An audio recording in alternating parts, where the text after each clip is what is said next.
Um bom dia, uma boa tarde, uma boa noite, caro concurseiro. Estamos iniciando hoje a nossa aula 14 do curso de 1000 questões de Direito Administrativo.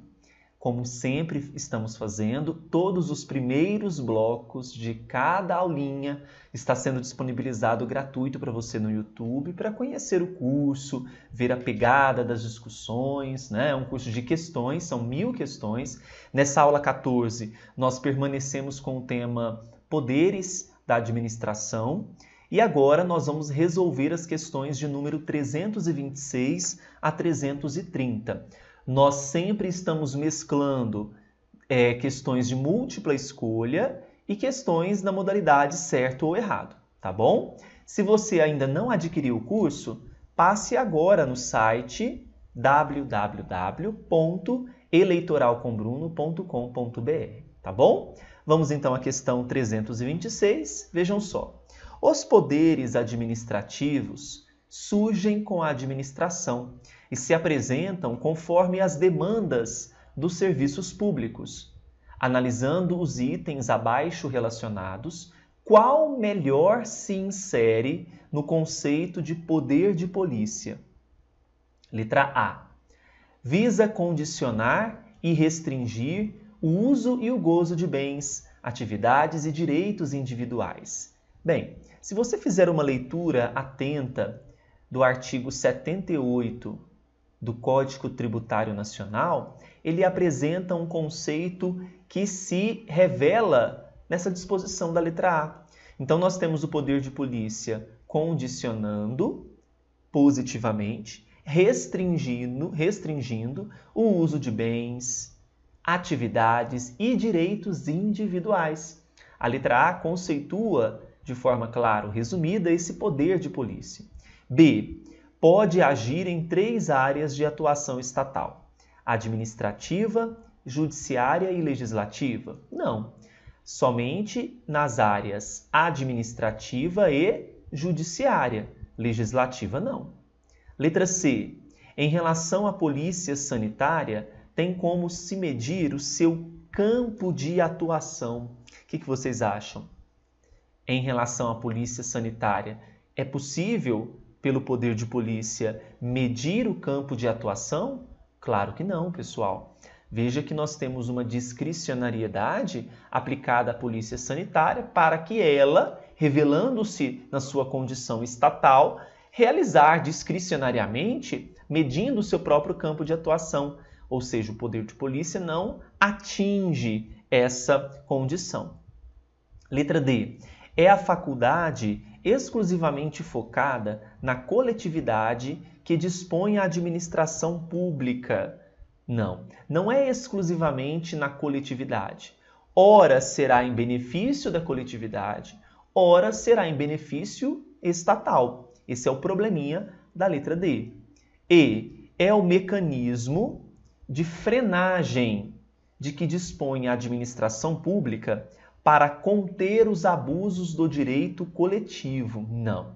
O poder de polícia, ele vai ter uma aplicação, segundo Eli Lopes Meireles, em que vai atingir, frear o abuso de poder, o abuso de direito, né, no caso, individual. Então vamos corrigir aqui, ó. Individual. Então está falsa a letra E. O gabarito, portanto, será qual letrinha? A letra A. Questão 327.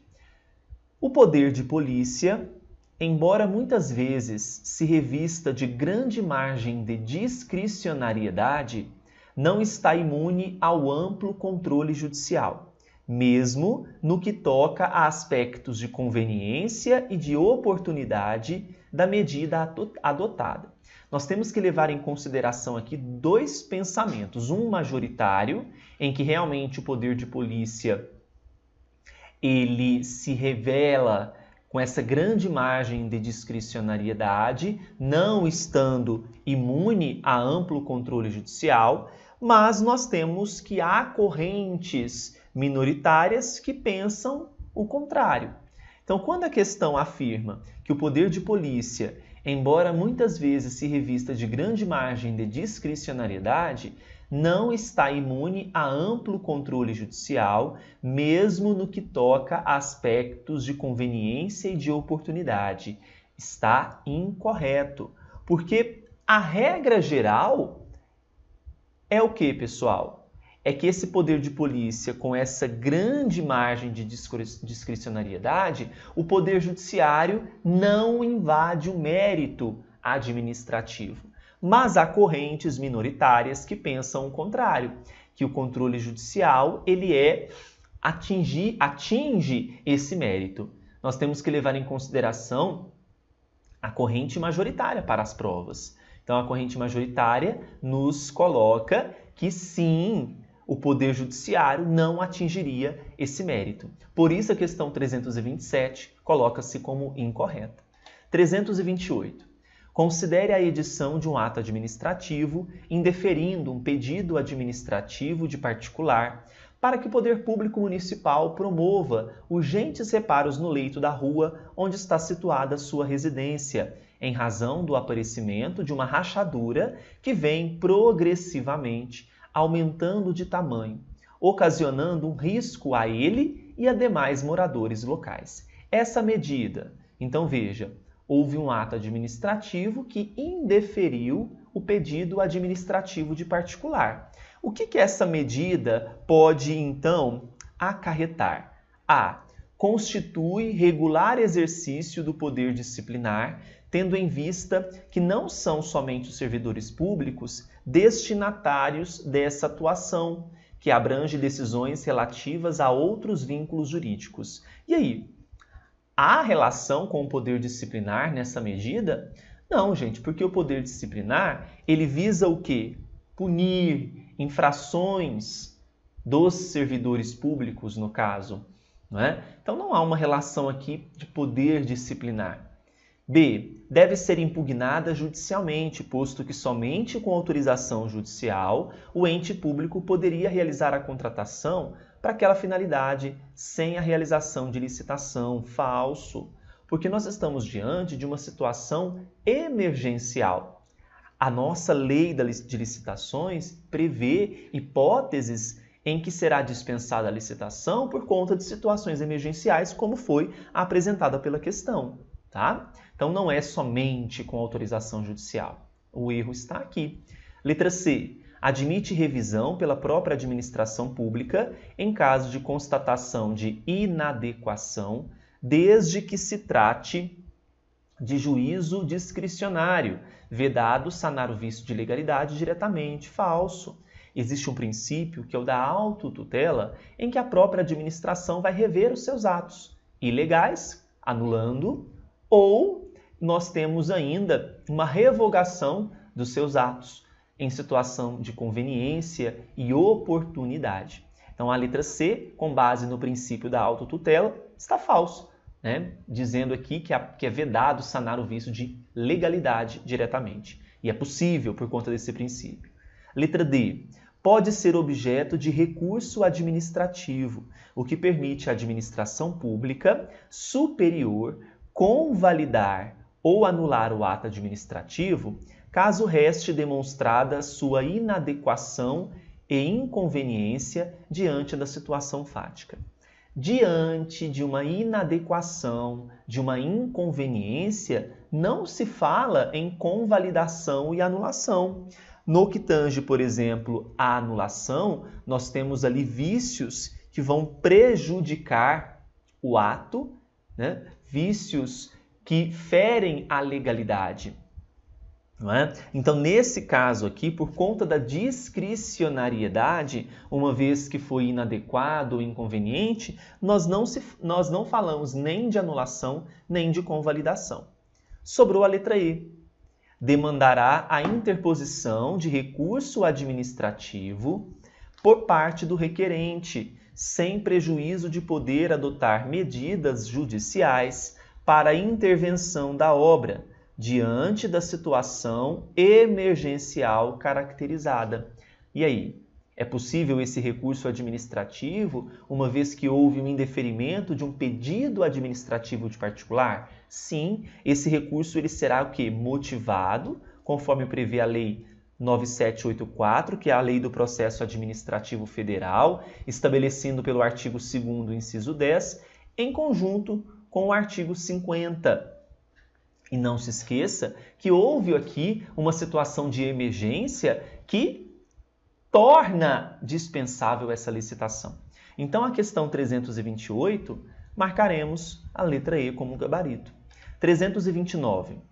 O poder hierárquico está vinculado à definição de infrações e às respectivas penalidades aos particulares. Qual é o poder que vincula-se a essas infrações e às penalidades aos particulares? É o hierárquico? Não. Qual é o poder? Poder disciplinar. Já falamos algumas vezes em nossas aulas anteriores, não é? Questão 329, incorreta.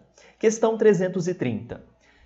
No âmbito do direito administrativo, existem diversas prerrogativas conferidas ao Estado para fins de consecução do interesse público, como os chamados poderes administrativos. A esse respeito, assinale a alternativa correta. A. O poder regulamentar é uma mera prerrogativa, podendo não ser exercido pelo seu titular. Pelo contrário, o poder regulamentar é exercido pelo titular, chefe do Poder Executivo, presidente, governador, prefeito, para a edição de regulamentos, decretos. Não é? Então está falsa a letra A. B. O poder disciplinar implica a competência da autoridade administrativa para investigar e aplicar sanções penais.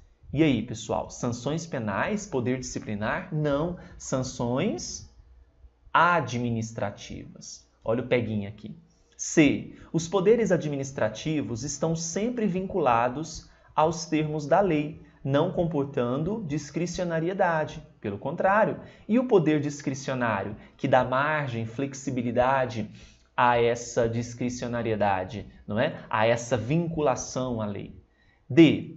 A irrenunciabilidade é uma característica dos poderes administrativos. Muito bem, a irrenunciabilidade se refere à não possibilidade de renúncia. Então, a letra D está correta. E. Os poderes administrativos, na clássica divisão proposta por Montesquieu, acabam se confundindo com os próprios poderes do Estado. Uma coisa é uma coisa, outra coisa é outra coisa. Poderes do Estado é o legislativo, é o executivo e o judiciário.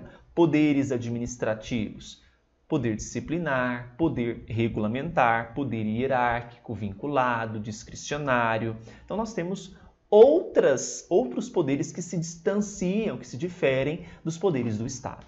Tá bom? Então, falsa a letra E, o gabarito para a questão 330, letra D. Nós, assim, fechamos o primeiro bloquinho. Espero que vocês tenham gostado. Curtam o vídeo, assinem o canal e, se vocês se interessaram, adquiram o curso completo. Já estamos na aula 14, são 40 aulas, 1000 questões. Passe agora no site eleitoralcombruno.com.br. Até mais!